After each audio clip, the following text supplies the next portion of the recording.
आयांश का farm house, एक रहस्यमयी छुट्टी। भाग 1, बुलावा आया। लीड, आयांश। गर्मियों की छुट्टियां शुरू हो चुकी थी। आयांश अपने गांव वाले फार्म हाउस में बैठा था। खिड़की से बाहर देख रहा था। बड़ा सा विला, हरे भरे पेड़ और बीच में शांत सा तालाब। उसके मन में एक आइडिया आया। क्यों ना इस बार सब दोस्तों को यहीं बुला लूं? उसने फोन उठाया। पहला नंबर, वंश। हेलो वंश, इस बार मेरे गांव वाले फार्म हाउस पे आजा। वंश थोड़ा सोचते हुए बोला, यार, वहां एसी तो होगा ना? मुझसे बिना एसी के नहीं रहा जाता। आयांश हंसा। आजा बस, सब मिलेगा। दूसरा नंबर, तनिष्क। तनिष्क, फार्म हाउस चलेगा? हाँ चलूंगा, पर एक बात बता, स्नैक्स तो होंगे ना वहां? मुझे हर 2 घंटे में कुछ ना कुछ चबाना पड़ता है। आयांश मुस्कुराया। पूरी पेंट्री भरी है यार। तीसरा नंबर, शिवांश। शिवांश, गांव चलेगा मेरे फार्म हाउस? शिवांश घबराते हुए बोला, पहले बता खाना कैसा बनेगा? मुझे ब्लैंड खाना सख्त नापसंद है। आयांश हंसा। तू बस आजा, उंगलियां चाटते रह जाएगा। चौथा नंबर, युवराज। युवराज, फार्म हाउस पे आना है। भाई फल मिलेंगे? और हाँ, एसी, स्नैक्स, खाना, सब ठीक है ना वहां? आयांश हंसते हुए बोला, यार तुम सबको एक ही टेंशन है क्या? आ जाओ, सब बढ़िया है। और आखिर में, आश्वी। आश्वी, इस बार छुट्टी फार्म हाउस पे मनाएंगे। तू भी आ। आश्वी मुस्कुराई। भैया मैं तो आऊंगी ही। सबने अपने अपने घर से परमिशन ले ली। तभी फोन पर एक और कॉल आई, आयांश का बेस्ट फ्रेंड, आहान। यार आयांश, हॉस्टल में छुट्टियां हो गई हैं, पर इस बार घर जाने का मन नहीं है। आयांश ने सोचा भी नहीं। तो मेरे फार्म हाउस पे आजा। सब दोस्त आ रहे हैं। आहान खुश होकर बोला, सच में बुला रहा है? पर यार वहां एसी तो होगा ना? आयांश हंसते हुए बोला, आहान, तू भी शुरू हो गया? शाम को छोटे कजिन आदिश पटेल का फोन आया।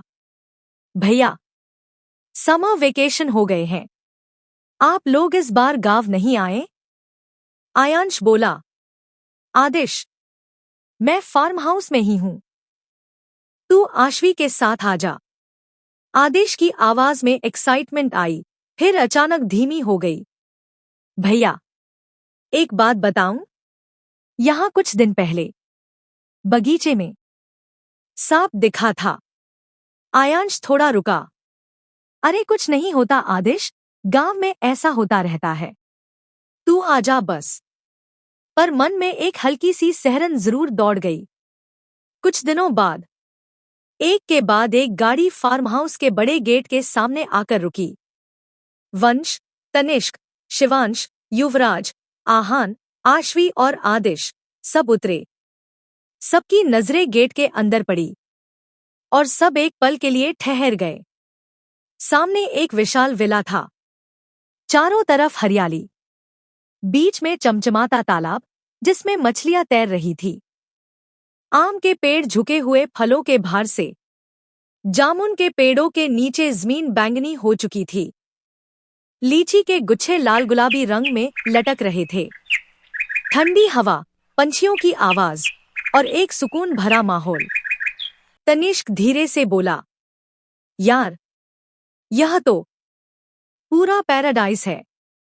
वंश ने हैरानी से कहा, मैं एसी के बारे में पूछ रहा था।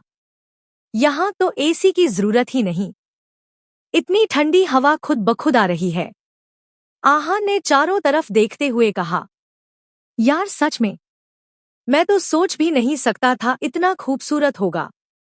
आयांश मुस्कुराते हुए बोला, मैंने कहा था ना, सब बढ़िया है। सब सामान लेकर आगे बढ़े। तभी आदिश थोड़ा पीछे रुक गया। उसने धीरे से एक तरफ इशारा किया। भैया, वो देखो। सबने उस तरफ देखा। झाड़ियों के पास कुछ हिल रहा था। आदेश की आवाज कांपी। सांप है, सांप। बस इतना सुनना था कि युवराज ने अपना बैग फेंका और सीधा भागा। शिवांश की चीख निकल गई। मम्मी! तनिष्क एक पेड़ के पीछे छुप गया। आश्वी ने जोर से चीख मारी और वंश की कमीज पकड़ ली।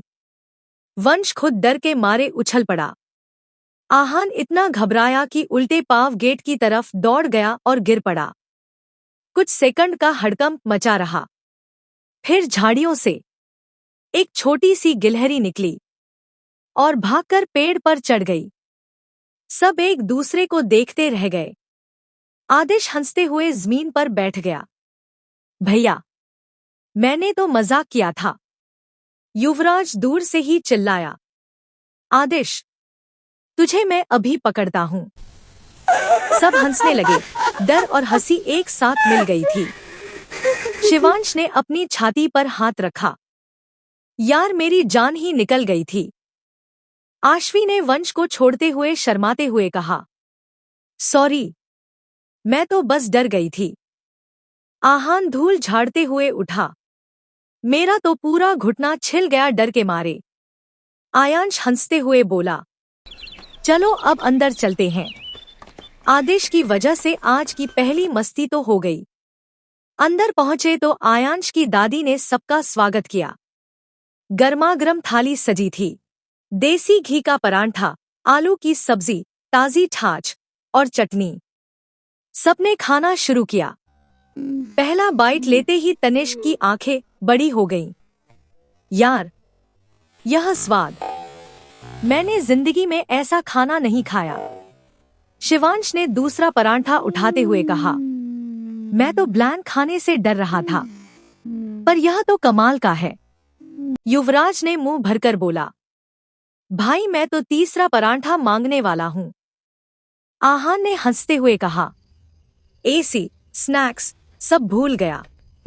बस यह खाना चाहिए मुझे। दादी हंसते हुए बोली, बेटा, और बनाती हूं, खाओ जी भरकर। सब हंसी मजाक के साथ खाना खाते रहे। खिड़की से बाहर सूरज ढल रहा था। तालाब सुनहरी रोशनी में चमक रहा था। पेड़ों की पत्तियां हल्की हवा में हिल रही थी। खाने के बाद सब बरामदे में बैठ गए।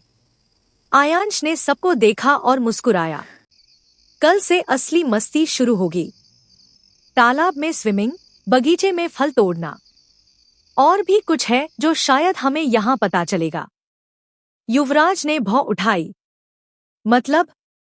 आयांश ने रहस्यमयी मुस्कान दी। वो कल पता चलेगा। रात गहरी होती गई। हवा में फलों की मिलीजुली खुशबू थी। दूर कहीं उल्लू की आवाज आ रही थी। और किसी को नहीं पता था कि इस हंसी खुशी और मस्ती के बीच एक रहस्य उनका इंतजार कर रहा था।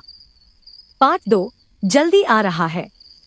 इस बार डिटेक्टिव बनेगा युवराज।